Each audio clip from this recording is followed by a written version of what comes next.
You're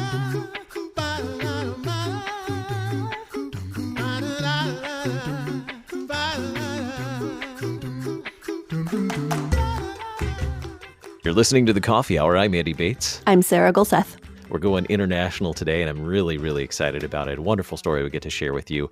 Thanks to Concordia University, Wisconsin for supporting The Coffee Hour. You can find out more about Concordia University, Wisconsin at cuw.edu. Live uncommon.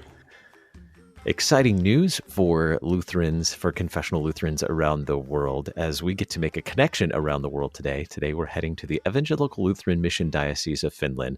Bishop Risto Soramies is joining us today. Bishop, thanks so much for being our guest today.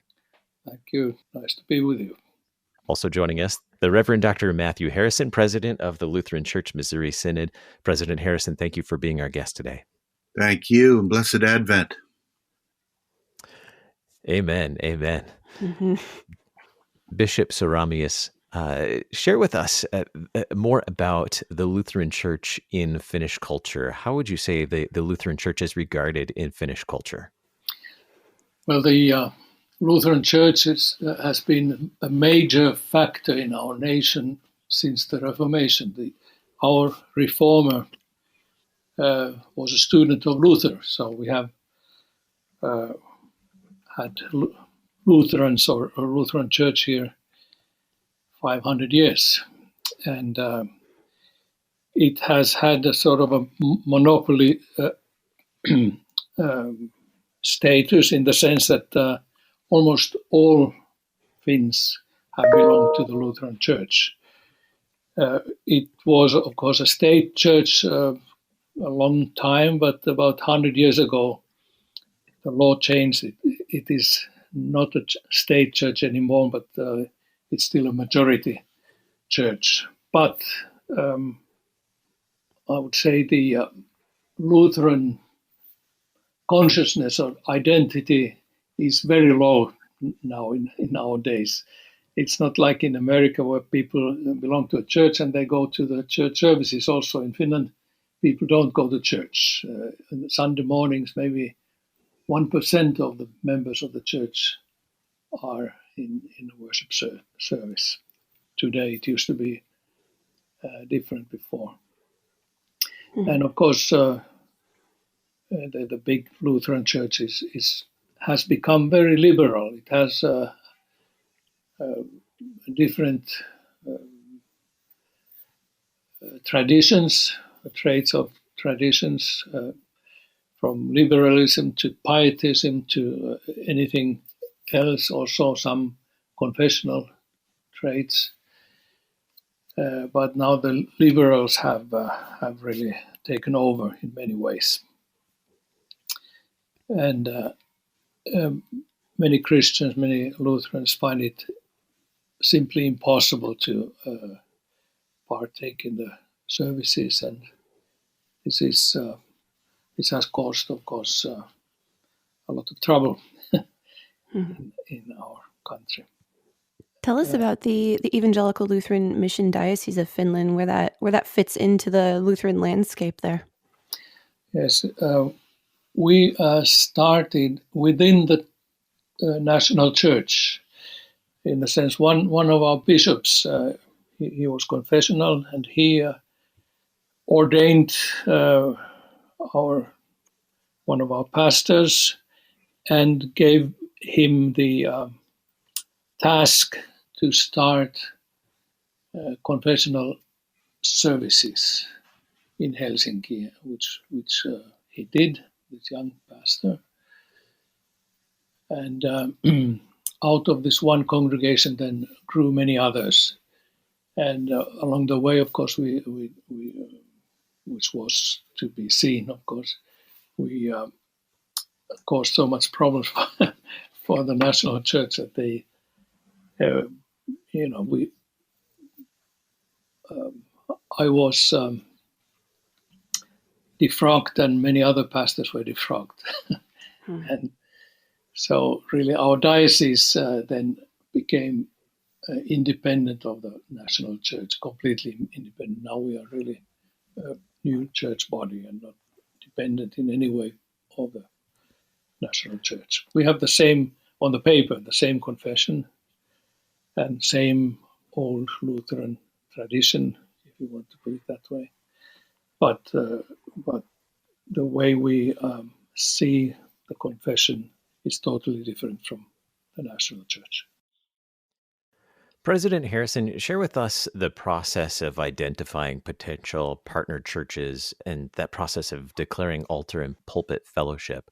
As we go about our work internationally, we have mission efforts on virtually all continents, most continents, and we have partners in Europe, for instance. We have the Independent Evangelical Lutheran Church of Germany. We've got a small Norwegian church partner. We've got a small partner in Spain. We've got a small Czech church. We have the majority church in Latvia, which is the most significantly largest confessionally minded church in Europe, and which is in fellowship with the Missouri Synod now for a decade or more. And of course, those who are confessional Lutherans worldwide and in Europe, they know each other and are well aware of developments. We've been watching developments in Scandinavia and Finland for decades, and there was such a strong sort of, I think, pull to not be separatistic or sectarian, such a strong desire not to give up on the established churches in those areas, which on paper are Lutheran. But as these churches have become more and more divorced from the Bible, very strongly advocating positions on sex and sexuality, which are diametrically opposed to the Bible, long time ordaining women. In many cases, these men would have at least one or two bishops in the country, in Norway or Sweden or elsewhere, where they could actually function as Orthodox pastors without government or church harassment. And those times have slowly gone away, so that there are virtually no Orthodox bishops remaining in these churches. And then now our dear Finns, who wish to be Orthodox, probably had one of the largest worshiping communities in the country in Helsinki. And they were, because of their refusal to compromise on what the Bible teaches, they were thrown out of the building they're worshiping in, and their pastors have been defrocked. And this was a terrible event, but it also opened a door for a new church body to start. They reached out to us, and we in contact with them. And then we have a process where we take some time to get to know each other. In most cases, we've already spent a lot of time together. And we formally, I working with the Commission on Theology and Church Relations, request a formal time conversations to get to know each other, to examine each other's confession, and then move forward, in this case, with an agreement between myself and the Commission on Theology to grant the hand of fellowship. And this, I believe, was reciprocated recently in Finland. And so that constitutes a church fellowship. We are in agreement in doctrine and practice. And in this case, we will bring this to be ratified to the upcoming convention of the Lutheran Church Missouri Synod.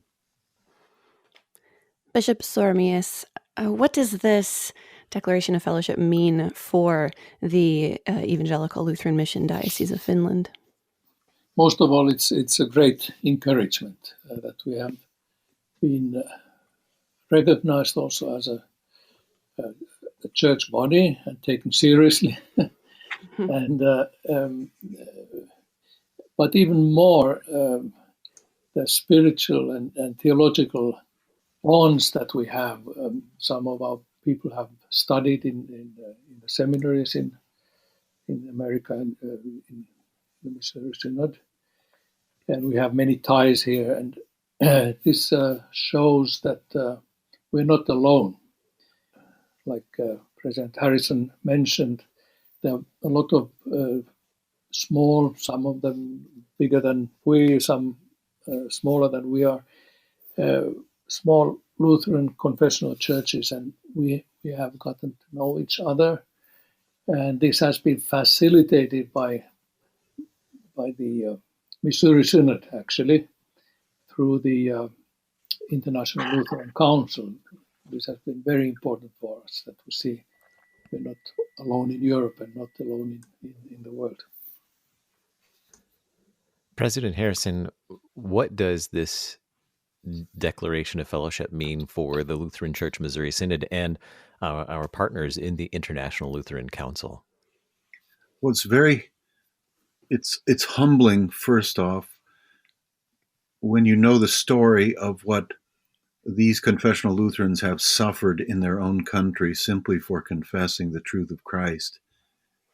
It's humbling for us that they would find it worthwhile to desire to be in fellowship with the Missouri Synod with all of our weaknesses and strengths. It's remarkable. These people were forced out of their beautiful church buildings, state-sponsored, funded church buildings, and they had to find places to worship. They made a deal with the Seventh-day Adventists who don't use their buildings on Sunday, and they concentrate their efforts on calling a pastor and instead of building buildings, and they gather together 75 or 100 people, and when that's done, they call another pastor 30 miles down the road, and they build up another congregation. And when that's built up, then they call another one and plant another congregation. And they've done this 35 or 40 times. It's incredible in the face of a incredibly secularist nation with church attendance of 1% of all those who belong to the church. It's incredible, and it's incredible encouragement for us as we see the same secularist trends descending on America. And it's encouraging for all of our many partners. There are about 40 churches with which we are in fellowship around the world in the ILC, and there are a number of other churches, some of them very large, who are in closer and closer to us all the time, like the Malagasy Church, which is about 3.5 million, or other large dioceses or churches in Africa. So we are all encouraged by each other in these gray and latter days. Most certainly, it is encouraging to see this declaration of fellowship, and looking forward to learning more about our brothers and sisters in Finland. It has been a pleasure to speak with you both. Bishop Soramies, thank you so much for being our guest today. Thank you. President Harrison, thank you for being our guest on the Coffee Hour today. What a pleasure. Always good to be with you. I'm Andy Bates. I'm Sarah Golseth.